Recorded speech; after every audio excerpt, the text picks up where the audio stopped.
এই এক এক আনাত্ম শয়তানের মতো মুআল্লিমুল মালাইকাকে ধ্বংস করে মাটির সাথে মিশায় দিছে। শয়তানের কুরবানি কম ছিল না। কিতাবে আসছে আরশের মধ্যে এমন কোন জায়গা ছিল না যেই জায়গার মধ্যে শয়তানের কপাল না লাগছে। এত সেজদা সে করছে, এত ইবাদত সে করছে। ইবাদত করতে করতে তার এত উন্নতি হয়েছিল, বলে যে সে মুআল্লিমুল মালাইকা, আল্লাহ ঘোষণা করে দিছে কই সমস্ত ফেরেশতা কুলের শিক্ষক বানায় দিলাম শয়তানরে। কিন্তু ওইখানে আল্লাহর হুকুমকে সে মানতে পারে নাই। আল্লাহ পাক বলছেন উসজুদলি আদম, কয় আদম রে সেজদা করো। তুটে কয় আসজুদলি আদম, কয় যে আমি আদম রে সেজদা করব, আনা খায়রুম মিন, আমি তো তার থেকে উত্তম। এই জন্য এই রোগ আমাদের সবারই আছে। আমার তওবা করা লাগবে না, আমি উত্তম না, আমি সবচেয়ে নিকৃষ্ট, সবার চেয়ে নিকৃষ্ট আমি, সবচেয়ে বেশি গুনাহগার আমি, সবচেয়ে বেশি বেআমল আমার। আল্লাহর জন্য নিজেরা ছোট করে দিতে হবে। আল্লাহর জন্য নিজেরা যে ছুটি করবে, আল্লাহর কুদরতে তারে আল্লাহ বড় করবে। আল্লাহ এটা রাখেনই নাই তরতিব যে নিজে নিজে কেউ বড় হইব, রাখেনই নাই। আল্লাহ তরতিব রাখেই নাই। এটা আমার বুঝে আসুক আর না আসুক, আল্লাহ এটা সুন্নত রাখেনই নাই। আল্লাহ মানুষকে বড় করেন, আল্লাহ ছোট করেন। ওয়া তুইজ্জু মান তাশা ওয়া তুযিল্লু মান তাশা বিয়াদিকাল খায়র ইন্নাকা আলা কুল্লি শাইইন কাদির। আল্লাহ বলেছেন, এই মিয়া, কিসের তোমার রাজত্ব, কিসের তোমার ক্ষমতা, কিসের টাকা পয়সা, আর কিসের বাড়ি গাড়ি, কিসের সম্পদের লোভ আর সম্পদের গর্ব তোমার? শুনে রাখো, আল্লাহুম্মা মালিকাল মুলক, কল হে নবী আপনি বলেন মালিকাল মুলক, আল্লাহ পাকেই হইলেন আসমান আর জমিন এই কুল মাখলুকাতের প্রতিপালক। সব রাজত্ব আল্লাহর, সব সার্বভৌমত্বের মালিক আল্লাহ। এই আসমানের মালিকও আল্লাহ, জমিনের মালিকও আল্লাহ। আসমান আর জমিনের মধ্যে যত হাজারো লক্ষ কোটি মাখলুকাত আছে, এই সমস্ত মাখলুকাতের রব কে? আল্লাহ। ওয়া তুইজ্জু মান তাশা, আল্লাহ যাকে চান তাকে ইজ্জত দান করেন। ওয়া তুযিল্লু মান তাশা, আল্লাহ যাকে চান তাকে অপদস্থ করেন। তুতিল মুলকা মান তাশা, আল্লাহ যাকে চান রাজত্ব দান করেন। ওয়া তানজিউল মুলকা মিম্মান তাশা, তানজি বলা হয় এমন ভাবে যে টান মেরে লয়ে লইছে। মানুষ বুঝে না, ক্ষমতার গর্ব দেখায়, ক্ষমতার শক্তি দেখায়। আল্লাহ পাকের কুদরত হাসে, ওরে বাবা তুমি আজকে ক্ষমতা দেখাইতেছো, আমি তো বলে দিছি যখন সময় হবে টান মেরে নিয়ে নিব, তুমি টেরও পাইবা না। তুমি স্বপ্ন মনে হবে কি হইল কি হইল। তুতিল মুলকা মান তাশা, আল্লাহ যাকে চান রাজত্ব দেন। ওয়া তানজিউল মুলকা মিম্মান তাশা, ওই তানজিউর মধ্যে কেমন জানি একটা টান মারার ভাবেই আছে, কয় টান মারে আমি লয়ে যাব। ওয়া তুইজ্জু মান তাশা ওয়া তুযিল্লু মান তাশা, আল্লাহ পাক যাকে চান ইজ্জত দান করেন, যাকে চান অপদস্থ করে দেন। হযরত ইলিয়াস সাহেব রহমাতুল্লাহ আলাইহি, উনাকে ওই বাংলাওয়ালি মসজিদের মধ্যে বসায়া সারা দুনিয়াতে দ্বীনের কাম চালু করে আল্লাহ ইজ্জতওয়ালা বানায় দিয়েছে।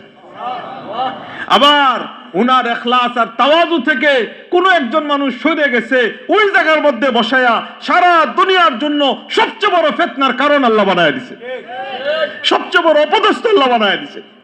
কি হইল কি হইল? এমন মানুষ তো দুনিয়া থেকে আল্লাহর কাছে মওত চাওয়া দরকার। হায় আমি কি হয়ে গেলাম, আমার পূর্বপুরুষ যার দ্বারা আল্লাহ তাআলা সারা দুনিয়াতে হেদায়েতের বাতি জ্বালাইছিল, আর আমি এক অধমের কারণে সারা দুনিয়াতে আমি আগুন লাগায় দিছি, আগুন লাগায় দিছি। আমি দুনিয়া থেকে চলে গেলেই কি হবে আল্লাহ? কেন আগুন লাগাইলাম? কেনই আগুন নিবাই না আমি? আগুন নিত্য যদি ওই হযরত মাওলানা ইলিয়াস সাহেব রাহমাতুল্লাহি আলাইহির মতো ওই গুণ আর সিফত থাকতো যে না আমি দারুল উলুম দেওবন্দে যায় শপে যাই, ছোট হয়ে যাই, সারেন্ডার করে বলি আমার আকাবিররা যেভাবে চলছে আমিও ওইভাবে চলবো, আমার যা হয়েছে ভুল হয়ে গেছে, এক মিনিটে সারা দুনিয়ার সমস্ত আগুন নিভে যাবে, এক মিনিটে নিভে যাবে। মেরে মুহতারাম দুস্তার বুজুর্গ, এইটা ছিল ইলিয়াস রহমতুল্লাহ আলাইহির সিফত আর গুণ।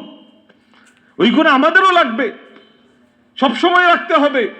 জীবনের যে কোনো মাসালা আসবে, মাসালার বিষয়, কোরআন ও হাদিসের জটিলতার বিষয়, দৌড় মেরে আমাকে সবচেয়ে বড় মকবুল এদারা প্রতিষ্ঠান যেটা, সেখানে যেতে হবে, মাসালা জিজ্ঞেস করতে হবে, কি করব, উলামাদের রাহবরি নিতে হবে।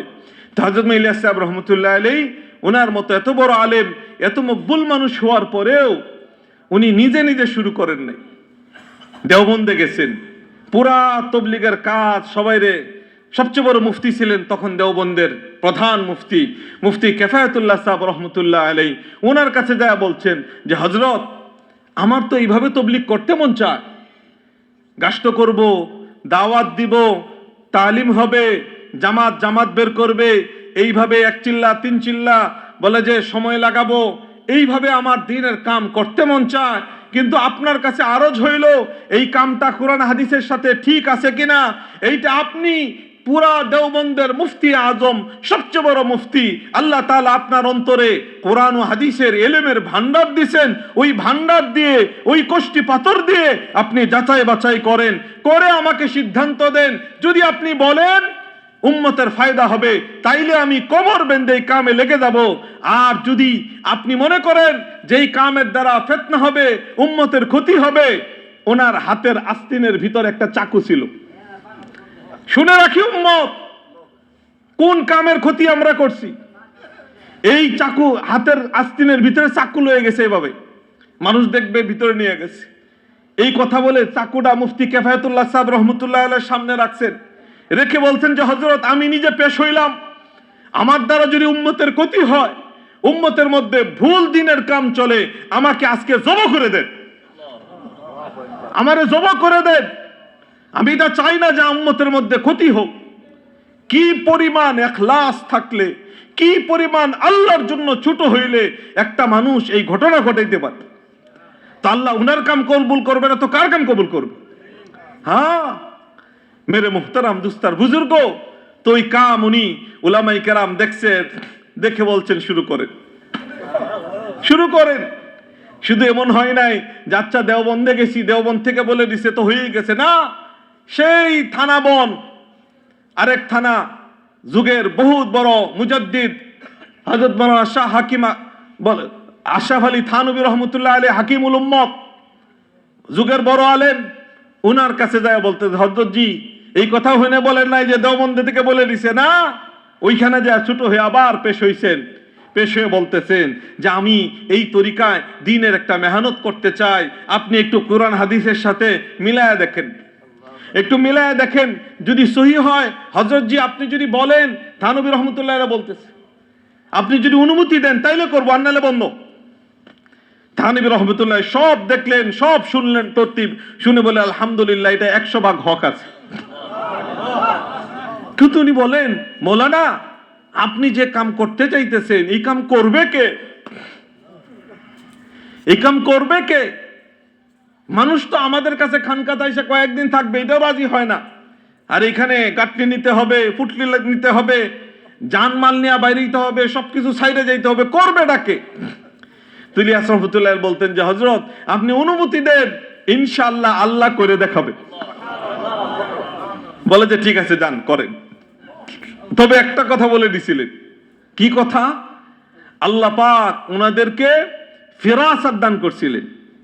এটা আল্লাহর খাস বান্দাদেরকে আল্লাহ পাকের এক বিশেষ বৈশিষ্ট্য, এটার নাম ফিরাসাত। সেটা কি?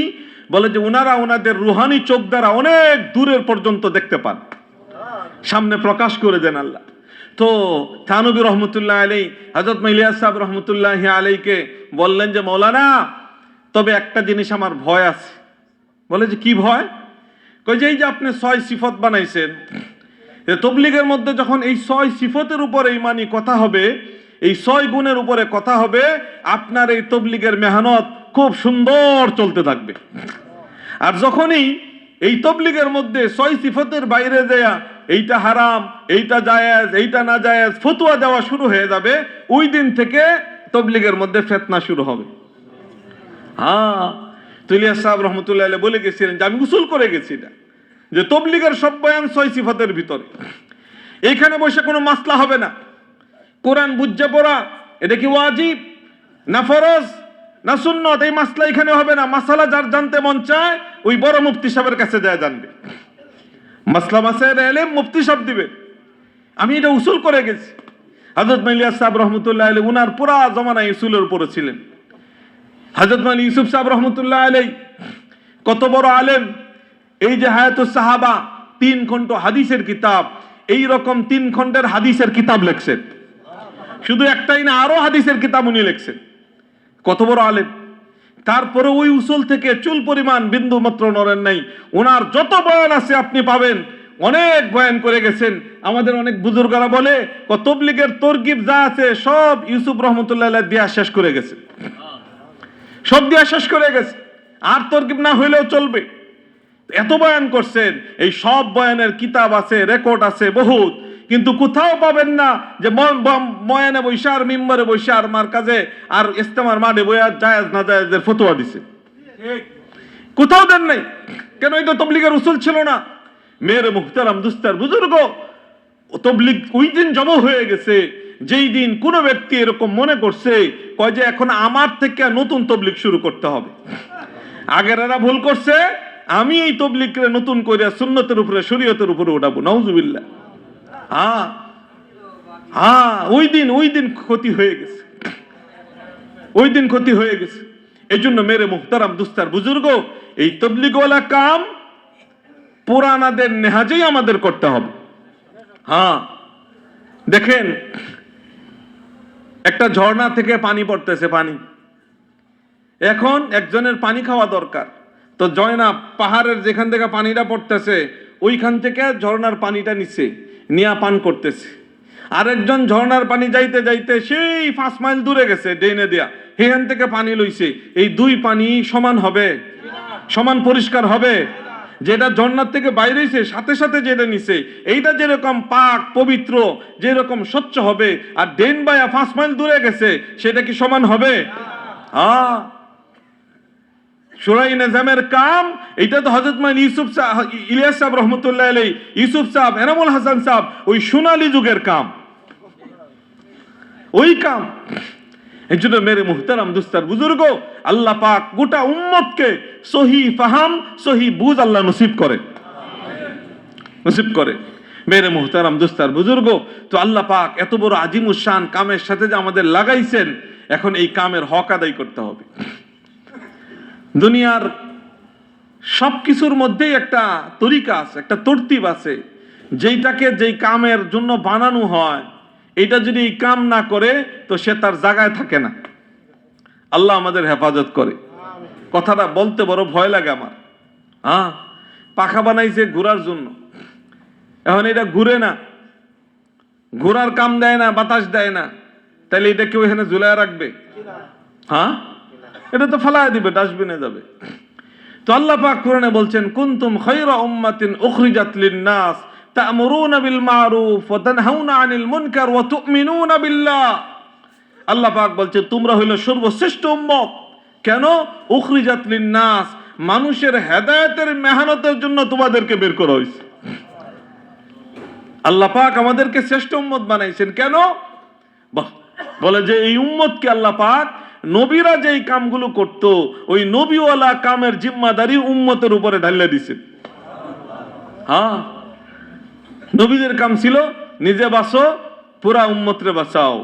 তো ওই কামের জিম্মাদারি আমাদের সবার উপরে আসছে।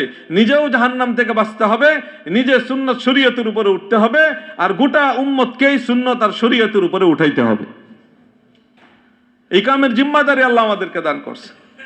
এই জন্য মেরে মুহতারাম দুস্তার বুজুর্গ, এই কামটারে বড় ইখলাসের সাথে কুরবানির সাথে করতে হবে। এই কামটা শুধু খালি একটু সবগুজারিতে আসলাম আর চলে গেলাম, একটা চিল্লা দিলাম, এরকম না। সব সময়ের কাম, নবীওয়ালা কাম নবীরা যতক্ষণ হায়াতে থাকে ততক্ষণই করতে হয়। তো আল্লাহ আমাদের যতদিন হায়াতে রাখছে অতদিনই তবলিগের কাম করা লাগবে। তো আমাদের অবস্থা হয় কি, একসময় জজবা হইলো, আগ্রহ আসলো, খুব চিল্লা দিলাম, খুব আমল করলাম, আরেকবার দুনিয়ার যাই ঝামেলা পায়